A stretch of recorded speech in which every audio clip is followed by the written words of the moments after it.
O bem versus o mal, herói contra vilão, o divino contra o maligno. Esses confrontos de luz e escuridão existem desde que o mundo é mundo. E obviamente que isso não fugiria da ficção. E o lado ruim, o lado maligno, foi representado de inúmeras formas diferentes em inúmeras mídias diferentes. E dentro desse lado há o vilão, que pode ser representado de inúmeras maneiras diferentes, sendo que um arquétipo que sempre me chamou a atenção é o vilão mal por ser mal. Não existe tanta motivação para ele ser o que é, não existe um passado horroroso que iria transformar qualquer pessoa, ele só é um ser ruim por natureza. E esse arquétipo é extremamente criticado como algo que é anticomplexo, que é muito fácil se perder em estereótipos, ou seja, há muita margem, há muita facilidade de um personagem dentro desse arquétipo ser uma merda. Afinal, nas obras atuais, o que a gente mais vê são vilões malignos, mas que para eles chegarem naquele ponto, eles tiveram que passar por várias coisas que, entre aspas, justifiquem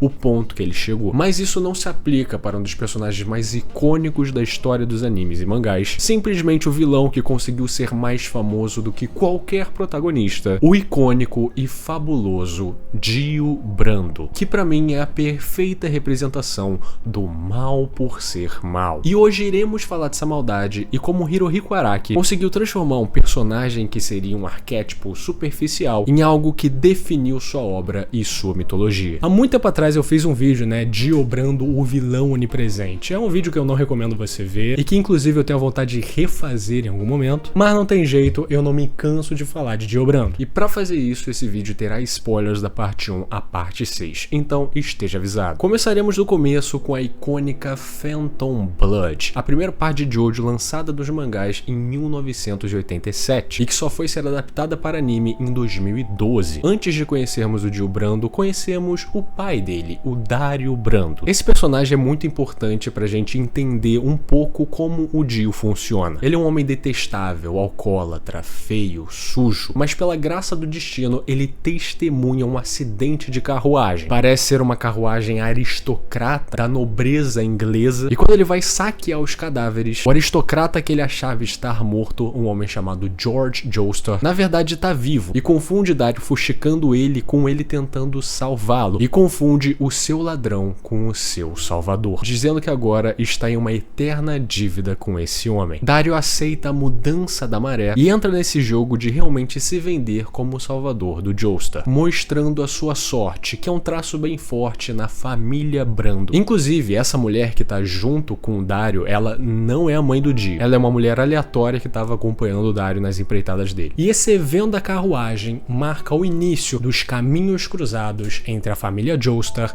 e a família Brando. Um laço que vai se estender para além de universos, e é simplesmente a fundação da mitologia e universo conhecido dessa obra. Depois disso, conhecemos de fato Dio Brando, um jovem pobre, mas ainda assim estudioso. Dio não gosta de pertencer naquela sociedade, e na verdade, todos esses anos que ele passa na pindaíba, ele começa a ter uma visão específica da sociedade, aonde sempre, em qualquer relação social, as pessoas estão tentando tirar algo das outras, seja por lábia, seja por coerção, nenhuma relação humana é verdadeira. Seu pai, mesmo com a ajuda dos Joestars, não conseguiu sair da pindaíba porque ele bebia tudo que ele ganhava, e no seu leito de morte ele fala pro seu filho: Dio, quando eu morrer, procure os Joestars. Você é um garoto esperto, nunca perca para ninguém e se torne o mais rico de todos. Depois disso, Dario morre e Dio enterra o seu pai, e olhando para sua lápide ele pensa: você não valia nada, era feio, um homem horrível, que mandou minha mãe para o túmulo. Você quer que eu me torne um homem mais rico? Claro, serei. Aceitarei sua herança. Eu poderia fazer tudo sozinho,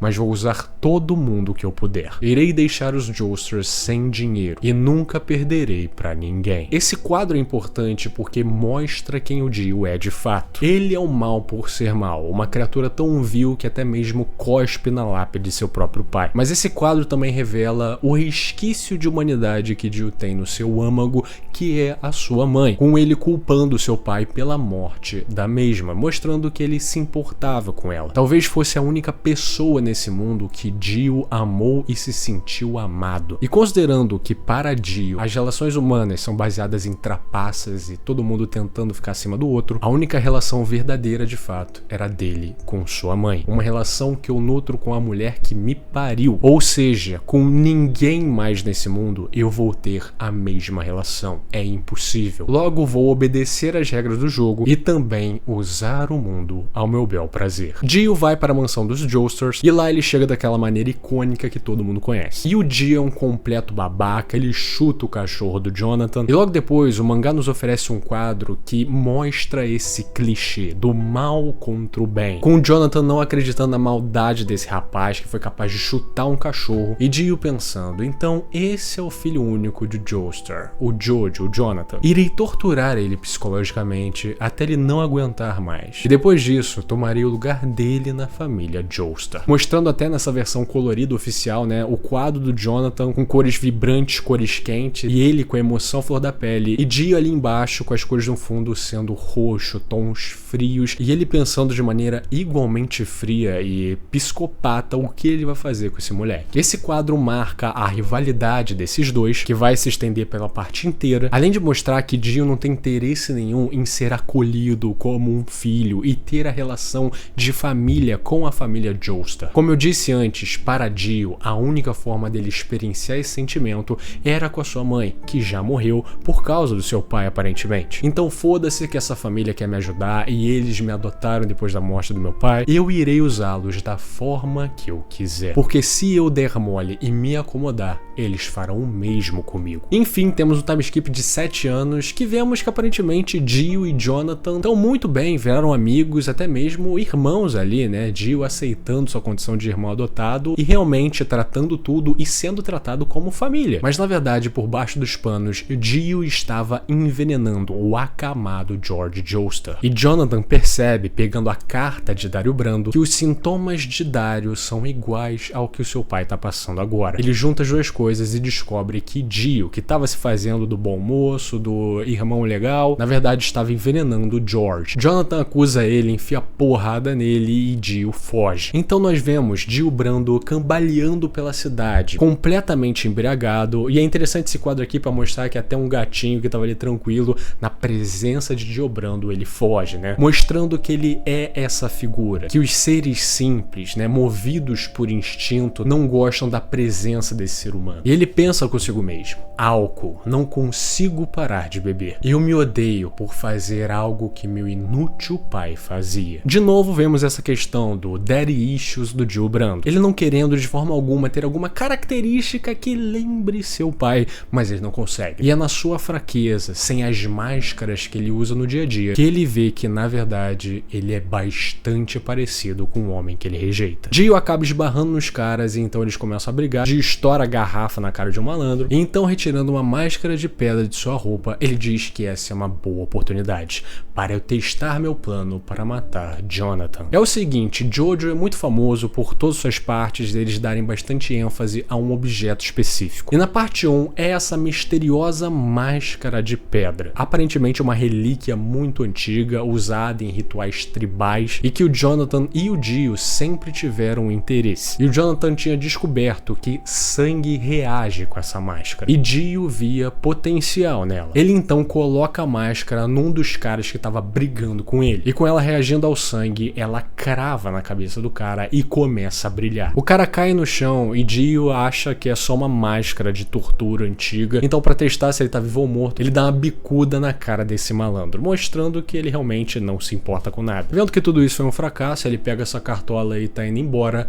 até que o homem com a máscara se reergue. Então ele pula em Dio Brando para matá-lo. Dio se fode muito e em determinado momento ele coloca seus dedos no pescoço de Dio Brando e começa a parasitá-lo de uma maneira bizarra, até que a sorte da família Brando sorri para o Dio e a luz do sol transforma aquele homem em cinzas, mostrando que essa máscara é capaz de criar vampiros. Depois disso, Dio volta para casa e ele chora, ele se mostra arrependido por tudo que fez. Desculpa, é que eu era muito pobrinho. Até que, acendendo o fósforo, Robert Speedwagon aparece e diz para Jonathan não confiar no Dio. O Speedwagon era um líder de ganguezinho que ele ficou encantado com o cavalheirismo do Jonathan e jurou segui-lo para sempre. Então o Speedwagon diz o seguinte: desde pequeno eu vivi na escuridão. Eu conheci todos os tipos de malfeitores. Então eu consigo dizer se a pessoa é do bem ou não, apenas com o seu cheiro. E esse cara fede mais do que esterco. E eu nunca conheci alguém tão malvado como ele. Você disse que a pobreza fez de você um vilão? Mentira. Enquanto ele chuta um candelabro contra o Dio e o Dio só mexe a cabeça, badass moment. Você é assim, mal, desde que nasceu. A polícia cerca a mansão e Dio acha que agora fudeu, tudo tá acabado. E um homem misterioso que estava trabalhando como cúmplice do Dio, era ele que vendia o veneno, tanto para matar o Dario quanto para tentar matar o George. Ele diz que Dio não será pego. A sorte dele diz isso. Não apenas ele possui a marca em sua orelha, mas os atributos em sua face. Ele nasceu com uma grande sorte, mostrando que esses 3 pontinhos na orelha do Dio são um sinal de boa sorte, ao mesmo tempo que são um sinal da sua maldade. Mas essa marca do Dio é interessante porque une ele a algo muito forte e presente no seu personagem, principalmente daqui a pouco, que é o misticismo em volta de Dio Brando. A trama de Jojo já é bem mística e misteriosa, com caminhos e eventos se cruzando de maneira meio inexplicável a todo momento. Mas Dio Brando sempre parece estar no topo dessa cadeia alimentar de misticismo, digamos assim. É como se o universo realmente adorasse ele, o que é dicotômico visto que ele é um ser maligno. E aí tem aquela parada, Dio Brando é agraciado pelo universo por ser mal e o universo ser mais mal do que bom? Ou será que o universo facilita mais para o Dio, para que os protagonistas, os heróis, os Joesters sempre tenham que enfrentar desafios cada vez maiores e são obrigados a se fortificar como pessoas para conseguir bater de frente com esse indivíduo? Essa é uma questão que eu sempre achei muito legal em toda essa mitologia de Jojo. De qualquer maneira, Dio, estando encurralado, ele mostra a máscara e diz que hoje ele irá transcender a humanidade. Ele então ia matar Jonathan, mas George entra na frente e morre no seu lugar e Dio banha a máscara com o seu sangue, com ela iniciando seus mecanismos. Nesse momento, Dio se torna um vampiro, faz um escarcéu fudido, mas Jonathan consegue afastá-lo, fazendo com que ele fuja. Depois disso, Dio vai até uma vila pacata, ali ainda na região da Inglaterra, e ele toma ela em pouquíssimo tempo e faz dos seres humanos que habitavam lá seus servos zumbis vampiro. E ele ter se tornado esse cara é algo que potencializou o seu mal. Os poucos resquícios de humanidade que esse personagem tinha, com ele se transformando em vampiro, ficaram quase nulos. Com uma das primeiras situações mostrando essa transformação, algo que representa uma coisa que eu já falei antes. Vemos uma habitante dessa vila indo até o Dio e sendo obrigada a se apresentar a ele. E Dio fala: você pode tomar minha vida, mas não toque nesse bebê. É isso que você falou? E ela fala: sim, por favor, poupe este bebê. Você está me fazendo chorar. Mas ok. Eu, Dio, prometo que nem eu ou nenhum deles irá tocar em seu bebê. Mas os humanos aqui, que são os meus soldados, nenhum deles conseguiu aguentar o terror e deram as suas almas para mim. Como eles, é melhor se tornar um de nós como uma família. Dor, sofrimento e toda a raiva, tudo vai desaparecer. E ela continua falando qualquer coisa, menos essa criança. Ele diz, ok, e bota sua mão numa posição tipo pra ela beijá-lo, mas a gente sabe que esses vampiros, eles transformam os outros em zumbis, né, pelo aquele meio, enfiando o dedo na garganta, que nem aconteceu com o Dio lá atrás. Então o Dio cumpre a promessa, transforma a mãe em zumbi vampiro, o que faz com que esse ser, movido por instinto, mate o próprio bebê. Exatamente como eu disse, nós não tocamos nele. Foi você mesma que acabou por comer seu próprio filho. Você pode dizer que essa tragédia só aconteceu porque você a escolheu. Vocês lembram do que eu disse de Dio reconhecer a única relação verdadeira, a relação que ele teve com a sua mãe, a relação de mãe e filho, algo tão energeticamente conectado que é impossível de explicar e até mesmo uma figura maligna como Dio Brando consegue reconhecer. Agora, como ele mesmo disse, transcendendo a humanidade, se tornando vampiro, se tornando algo além, Porém, ele, com essa ação específica, se desgarra de todo o laço humano que ele tinha, porque ele macula a única relação que ele ainda tinha alguma fé, que ele ainda acreditava que não era algo movido por trapaças e coisas do tipo. Enfim, o final a gente já sabe, Jonathan consegue derrotar Diobrando e a sua tirania com o poder do Ramon, marcando o fim de um demônio e obedecendo o famoso clichê do bem sempre vencer o mal. Porém, essa história ainda não acabou e Dio foi reduzido a uma cabeça e um dos seus mais leais servos recupera a sua cabeça e ainda tem fé. São nesses quadros, esses personagens específicos, que a gente vê que o maligno de Diobrando, o lado horrível dele, consegue ao mesmo tempo ser tão carismático e parecer tão poderoso. Isso atrai pessoas diversas, mostrando que essas pessoas mais ligadas ao oculto, ao misticismo, elas se ajoelham perante a Diobrando e são extremamente leais a essa figura. No final, Jonathan sai com Irina para um passeio de barco, e nesse barco estava o leal servo de Dio e a cabeça de Dio, que era senciente ainda. Dio então faz de tudo para roubar o corpo de Jonathan. Jonathan abraça a cabeça do Dio para fazer o que ele não consiga mais fazer porra nenhuma. Dio tenta comprar Jonathan, falando que ele pode dar vida eterna pra ele vai viver com Irina para sempre. Porém, ele percebe que o cavalheiro já morreu. Mas mesmo assim, seu corpo é tão forte que ele não consegue se desgarrar desse cara. Então vemos a cena icônica do abraço dos irmãos, que ao mesmo tempo que ela é perturbadora, ela também é bela. É como se os dois aceitassem o que está prestes a acontecer. O incêndio que estava se alastrando no barco por causa da luta dos dois acaba explodindo ele por completo, marcando o fim da parte 1 e aparentemente o fim desses dois personagens. Dio é o vilão maligno, o puro mal, e era pra ele ter sido só isso, sendo que ele foi escrito de uma maneira tão brilhante, tão cativante, que mesmo com os absurdos que ele fazia, a gente não conseguia odiar ele. No meu último vídeo eu disse, como Satoru Gojo e o seu carisma sequestraram completamente o mangá e o público de Jujutsu Kaisen, mas Diobrando vai além. Ele era pra ser um personagem superficial, sem tantas camadas assim, até mesmo pela época que ele foi lançado. Em 1987, um mangá shonen, a proposta não era pra ser complexo, não era pra ser, meu Deus do céu, que vilão do caralho, mas com a sua forma de ser, aliado com o seu carisma, aliada com a sua construção, fez com que ele, desde aí, fosse um personagem que impactaria Jojo pra sempre. Depois disso, entramos na segunda parte que ele aparece, a famosa Stardust Crusaders, onde ele é o vilão principal de novo. E a sua introdução e construção já são icônicas desde o começo, com ela sendo feita de maneira extremamente acertada. Afinal, como superar o Dio da parte 1? Como você vai fazer isso ainda assim respeitando o personagem já introduzido? Vemos alguns pescadores tirando um caixão do fundo do mar, e nesse caixão há uma identificação: Dio. Um dia, um navio foi descoberto flutuando no oceano. Tudo parecia bem, nenhum vestígio de luta, nenhum dano visível, só existiam 3 copos de café em cima da mesa. Ninguém entendeu porque a tripulação tinha desaparecido. A única coisa diferente no navio era que uma arca havia sido aberta por um maçarico. Estava completamente vazia e por causa dessa coisa estranha, todos pensaram que um tesouro havia sido descoberto. Mas após alguns meses, a arca foi esquecida. Depois de termos sido introduzidos para o protagonista Jotaro e para o seu avô, que se torna um coadjuvante dessa parte, Joseph Joestar, o protagonista da parte 2, Joseph fala sobre a situação daquela arca, dizendo que ele possui ela. É um caixão de 100 anos. E ele conseguiu confirmar que aquele era o caixão que foi colocado a bordo do navio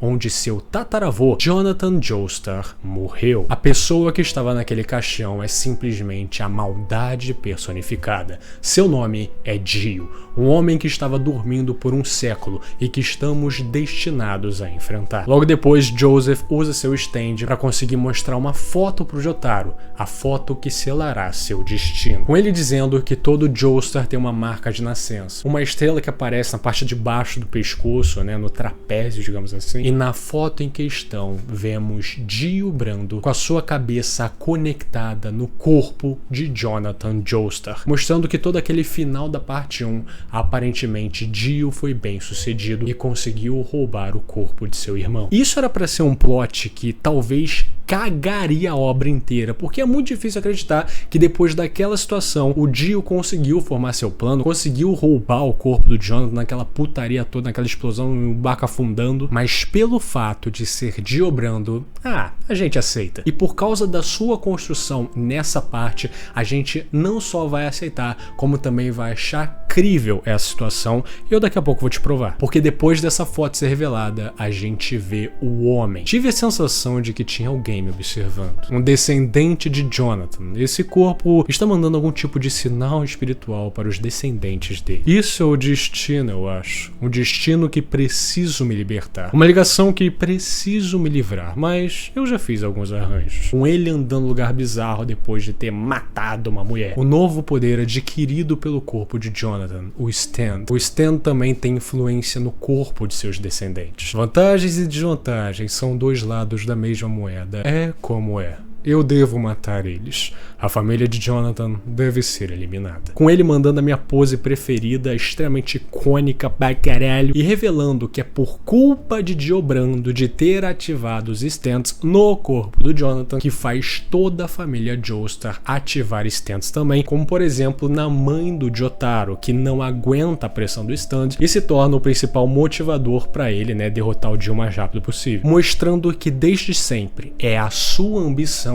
que cria os seus inimigos. E vemos o plot em questão de Dio Brando saindo pelo mundo juntando lacaios, seja por carisma ou por coerção, como por exemplo com Kakyoin, que estava sendo controlado por um parasita. Mas o que é feito de maneira extremamente bem feita nessa parte é o trabalho da silhueta de Dio Brando, com a cara dele nunca aparecendo de fato. Mesmo a gente já conhecendo essa pessoa, já conhecendo esse cara e as suas motivações e ambições, é como se Araki optasse tratar ele aqui nessa parte especificamente como uma entidade, como uma divindade, uma espécie de semideus que a galera vai ter que ralar muito para conseguir olhar para ele de fato. E isso é feito de diferentes maneiras, como por exemplo quando ele se encontra com Avdol no passado, mostrando claramente ele em cima e Avdol embaixo, mostrando essa santidade deturpada que Dio tem. Além da cena dele com o Whole Horse, com o Dio sendo apresentado como esse cara imbatível e implacável, e que vê todo mundo como se fosse merda. Ele está no topo. E esse trabalho, essa construção que ele tem nessa parte, faz com que seja crível toda aquela situação inicial dele ter conseguido roubar o corpo do Jonathan, ficar na porra de um caixão. A gente vendo a forma que ele é tratado aqui na parte 3, toda aquela situação se torna mais fácil de engolir lá ele. E isso é tão verdade que a parte de Stardust Crusaders tem 152 capítulos. E a cara de Dio Brando só aparece de fato no capítulo 134. Antes disso, é só a sua silhueta, é só a ideia do que ele é. E quando ele aparece de fato, é algo extremamente icônico. Com Polnareff o encarando enquanto ele está no topo de uma escada. E não tem jeito, você sabe o que está prestes a acontecer, eu sempre tenho que falar dessa cena aqui quando eu tenho oportunidade. Dion fala é o seguinte: dê um passo para baixo a partir de onde você está. Se fizer isso, pode voltar a me servir. Mas se você preferir a morte, suba as escadas. Polnareff começa a subir as escadas e Dio fala: olha só, Polnareff, você desceu as escadas. Parece que você quer se juntar a mim, apesar de tudo. E quando Polnareff vê, ele realmente desceu degraus. O que? Mas que diabos? Tenho certeza que eu subi. O que foi? Não se decidiu ainda? Quer dizer que você ainda tem medo de mim? Talvez você até pensou em subir, mas você tá com muito medo de subir, por isso, bom, você desceu. Polnareff diz que isso é impossível e ele começa a correr em direção ao Dio, mas ele pisca e ele tá no mesmo lugar. Depois de algum tempo é revelado que o stand do Dio, o Zawardo The World, tem o poder de parar o tempo. E essa cena da escada era literalmente Dio parando o tempo, voltando o Polnareff degraus e voltando pro topo da escada. Cara, que parada genial do caralho. Ao invés do Dio pegar aquele 1 milhão de canivetes e matar a porra do Polnareff, ele prefere fazer esse jogo de terror psicológico porque ele é o Dio. Seria muito fácil só matar ele. Eu quero me divertir. Ele é arrogante, ele é soberbo. E depois disso temos uma das melhores lutas dos animes e mangás, na minha opinião, a luta mais icônica de Jojo e uma das mais icônicas da história. No fim, Jotaro derrota Dio, de novo obedecendo, né, o bem vencer o mal, e agora expondo seu corpo ao sol, ele definitivamente está morto. Mas é aquilo, como o Dr. Hiluluki já falou, as pessoas só morrem quando são esquecidas. E o estrago e impacto que Dio fez no mundo inteiro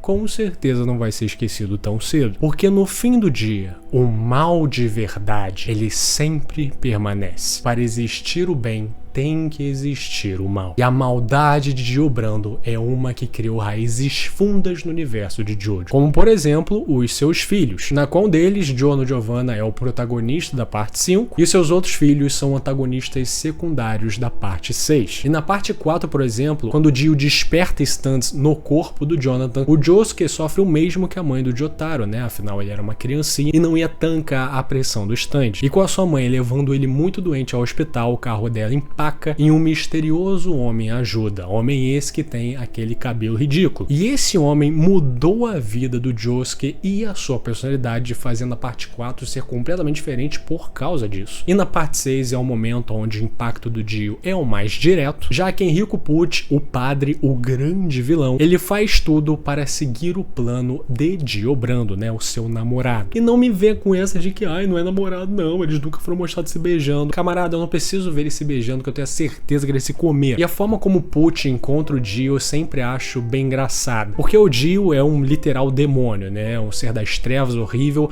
e Pucci encontra ele numa igreja, e com o seu carisma e o seu ar misterioso faz com que o Pucci realmente se interesse na trama dele, digamos assim. E no fim, o Dio Brando de fato é vital para todo o plano, afinal é usando o osso do Dio que o tal bebê verde é criado, e esse bebê verde se funde com o Enrico Pucci, que depois, posteriormente, faz o Made in Heaven com o poder de conseguir resetar o universo. E o plano do Dio, contido no seu diário, tinha o objetivo do céu chegar à Terra. Dio é um mal absoluto, porque alguém teria o objetivo de fazer com que o céu, o divino paraíso, chegasse à Terra. Talvez esse fosse o novo mundo que ele conseguiria dominar e controlar, ou talvez esse fosse o novo mundo onde ele veria relações sendo finalmente verdadeiras e não baseadas em trapaças e superficialidade. No fim do dia, Dio Brando é o personagem mais icônico e carismático de toda a série. Ele é o famoso mal que encanta. E muita gente gosta de dizer que o Dio é um vilão que amamos odiar, mas eu não consigo cravar isso não. Eu pessoalmente, mesmo o Dio sendo horrível, fazendo um bando de coisas condenáveis, eu não consigo odiar ele. Ele é uma figura tão única, tão excêntrica, tão diferente, e que brinca com algo que poderia torná-lo extremamente superficial, que é o puro mal, o mal por ser mal, mas ele consegue transformar isso de uma forma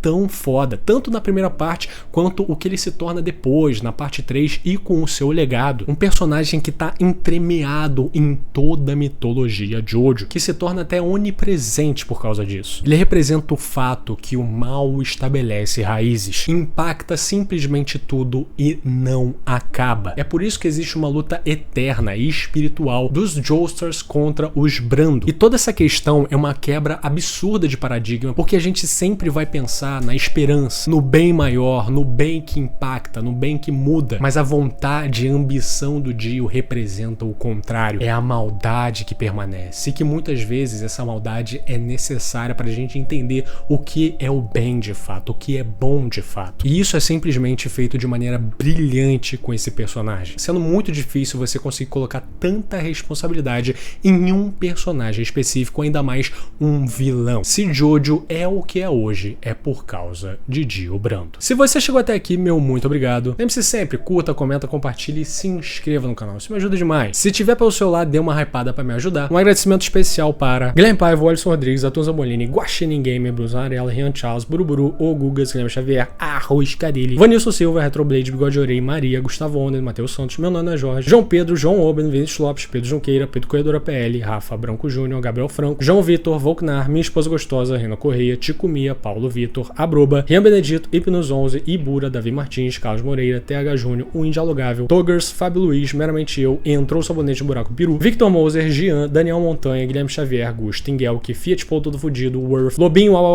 Gabriel Zardo, Frosty, Chimboca Xota, Rô Espaço Drigo, Vinícius Flores, Goiaba 2202, Igor Viana, Wev, Giovanni Vaz, Guilherme Cruz, Jonas Fagundes, Otaku Cheiroso, Gabi, Matheus Siqueiro, Pedro Rodrigues, Seu Perereco, Killer, Matheus Sarraf, Feceu, Senhor Suíça, Gabriel Fraga e MZ Guido. Eles são os membros do canal, muitíssimo obrigado pelo seu apoio, vocês são fodas demais. E se você quiser ser que nem esses paladinos do Inferno de Dante, considere ser um membro também. É uma coquinha e uma cervejinha que você deixa de beber no mês, então assim. Se tiver sobrando essa carteira, por favor, considere. Tchau, tchau!